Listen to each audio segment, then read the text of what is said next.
Hey y'all, hey y'all, hi. So I tried to make this video over like yesterday. I watched this movie called Damsel. When I took my son home, it just kept ringing to watch this movie Damsel. You guys, it's on Netflix. I'm probably gonna watch it again today just to get more revelation from it. But in this movie is a beautiful explanation of covenant, curses, and altars. Curses, covenants, and altars that are built throughout generations and how they continue because of ignorance. I wrote this down and then I'm going to share. Will we join our ancestors in shame, or will they celebrate our victory? We don't, they talk about ancestors all the time. We do not worship ancestors. We do not worship stars. We do not worship anything other than God, the creator. We do not worship any being, any idol, anything other than the creator of heaven, earth, and everything that we are able to witness here in this earth realm, in this dimension. We honor Yeshua. We worship God, okay? We honor one another. We worship God. We do not worship things. We do not worship beings. We do not worship. We honor God, and we worship God, and we honor one another.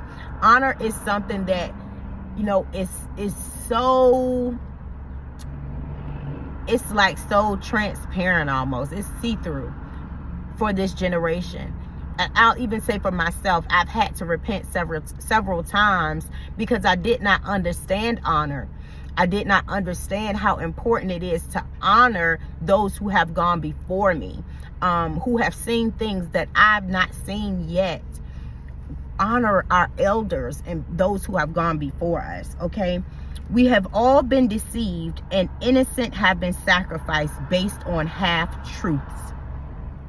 Living life in survival mode has intensified the dissension of us all, meaning like the separation of us all, because we live life in survival mode, separating creation as a whole through fear and rejection.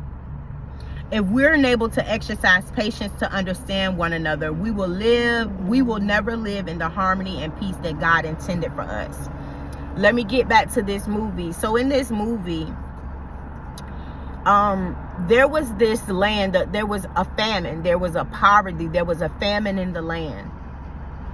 And in this land, the king, of course, we don't live in times now where there are kings and queens that are visible. But I want to express this and submit this, that we live amongst kings and queens in this day, but we are just unaware. We are unaware of the kingdom authority that is in the land now. There are kings and queens, and many of us have encountered them, okay? Many of us have encountered kings and queens, okay? I'm sorry. Someone came and sat here, but it's fine. With that being said, this king, they were in a famine. And oftentimes, just like now in this day, the rich become richer and the poor become poor. And how that has happened continuously is through covenants and curses. Altars that were created in order to keep this pattern of famine and rich and poor, okay? So the wealthy kingdom kept power because they needed to sacrifice women, daughters of kings. They needed to sacrifice daughters in order to keep the dragon from destroying their land. Because there was a dragon that lived on this land long before they ever came to the land, okay? And this dragon, the king in this land centuries ago, killed the legacy of this dragon. The dragon had 3 descendants, 3 eggs cracked, and this king had no business in the mountain where this dragon lived. But this king was an arrogant, proud king. He was an arrogant, vicious, and proud king. And this king had this attitude that he can do whatever he wanted, whenever he wanted. So he sacrificed her 3 babies. And when she found out, when she came and saw that her babies were destroyed, she killed all of his army. After she killed his army, he put his sword in the ground and he made a covenant with this dragon that for as long as my kingdom reigns, I will sacrifice 3 women for the 3 that I killed. So this king had a crafty idea to lie to the impoverished, to lie to, you know, people who were suffering, who were in a famine. And when they went into a famine, that was the best time for them to offer them wealth in exchange for life. So generations went on, and there was a queen now in rulership. And this queen had a son. She used her son, you can tell her son, he had a heart. He had a heart. And he knew that what they were doing was wrong, but he knew that it had to be done anyway. It had to be done because I'm being used as a sacrifice to sacrifice others for the sake of the kingdom.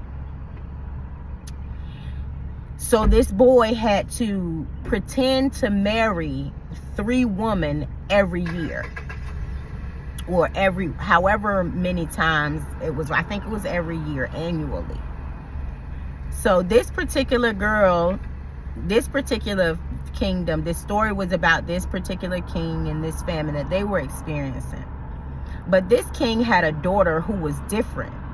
She wasn't like all the other women who, you know, they had been trained to submit. They had been trained, you know, just like a lot of these other stories, like Rapunzel, like Cinderella, all of these different stories that we hear about of princesses who were compromised and were made to work and labor. This particular princess, she chopped wood. You know, she had a little sister and she chopped wood.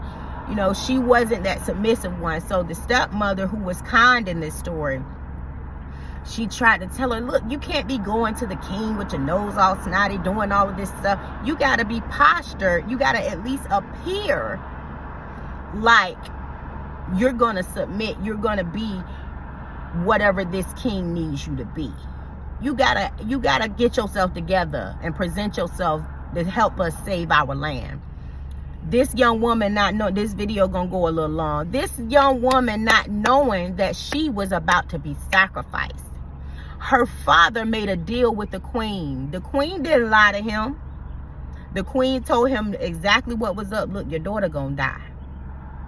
But this is the covenant that we made to keep this dragon off our back. I'm sure she probably threatened him and manipulated him and said, look, if you don't give me your daughter, I'm gonna unleash this dragon on you. Because what man in their right mind, what king in their right mind would sacrifice his daughter for wealth, for money? This is where it comes in, that the love of money is the root of all evil. I'm going to hurry this story up. It came down to it. This girl was sacrificed. The whole ritual, all of this stuff. She knew something wasn't right. The whole time she was looking around, paying attention. The stepmother even got hip to it. She said, something ain't right about this, baby girl. Don't go through this. Don't marry this man. We can find you somebody else. Let's not do this. But the father had already made the covenant, so he was angry. He told the stepmama, be quiet. Y'all go watch this movie. I ain't about to tell it all, but at the end of the story, this girl survived. This girl survived, and they tried to sacrifice her sister instead, because at the end of the day, 3 had to be sacrificed. But they were able, LOD came back and she rescued her sister. Not only did she rescue her sister, she almost defeated the dragon. But instead of defeating the dragon, she told the dragon the truth. She told this dragon, she said, listen, they deceived you, they deceived me, and they're deceiving everybody. The dragon then, she then took whatever this healing agent was, there was this healing property. I'm going to just say it was prayer. She took these healing, they were like lava caterpillars, and she laid them on all of the pain that she had inflicted on that dragon. She took it and she healed that dragon. And her and that dragon walked back into this wedding because they were about to deceive another woman, another princess. She walked up in there and she said, no more, that's it. The lady said, who do you think you are? She was like, you finna die today. She called the people, said, kill her. The prince, he said, please, look, just let me marry this one last girl and I'll be free. I'll be able to marry you. I'll be able to, because at this point, the prince had fallen for LOD. The prince had saw the value in this girl. He saw something unique and different about this girl. And he said, man, I don't want to do this no more. I want to run away with this girl. But at this point, she said, forget about it. The dragon came out and he destroyed the whole kingdom.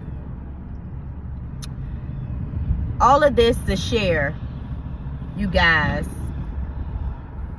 the lie is the why.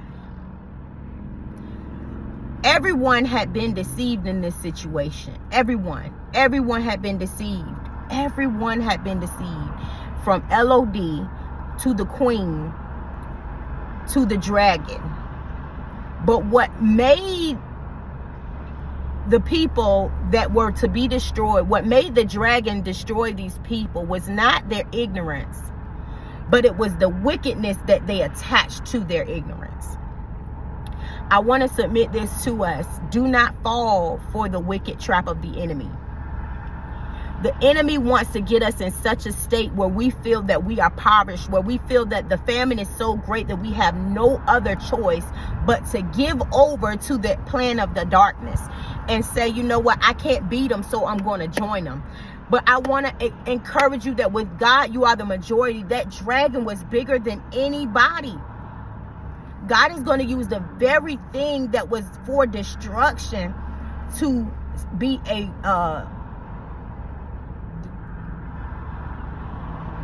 the lie was the why, you guys. I just want us to know the lie is the why. Do not fall for the lie. God does not care about what we say. He does not care about what we do. He cares about our hearts and the very intention of it. If the intention of our heart is wicked, God may judge the outer appearance of a thing, but man may judge the outer appearance of a thing, but God judges the heart. Just like that dragon, the heart of that dragon was good. It was a dragon. It was scary. It seemed like something that would cause destruction, that would kill everybody and anybody that was in its sight. But the pain and hurt of that dragon was what made it vicious. But the truth is what set that dragon free and gave that dragon's heart the ability to love. At the end of that, the dragon left even its own land. It left the pain. It left all of it behind, and it flew with LOD into the new. I just want to encourage somebody today. I know that through listening to this, whatever revelation you will receive, I received so many just by watching that movie and just by sharing this. There were so many revelations in this movie and in everything that I said. I pray that you've been blessed, edified, comfort. Y'all, I'm emotional. And when I say I'm emotional, it ain't sadness. I'm emotional because of the goodness of God. When God used the very thing, he uses all things to work together for the good of those who love him and are called according to his purpose. What is the posture of your heart? If you love God, he will save you from anything. Just love him. Just love him. And if you love him, you'll put him first. If we love him, we'll overcome anything. The plan of the enemy will never prevail when our hearts are for God. With God, we will always be the majority. I love you guys so much. God loves you better, best, and the absolute most. There's nothing you can do about it if you try. And I'll see y'all on the next video.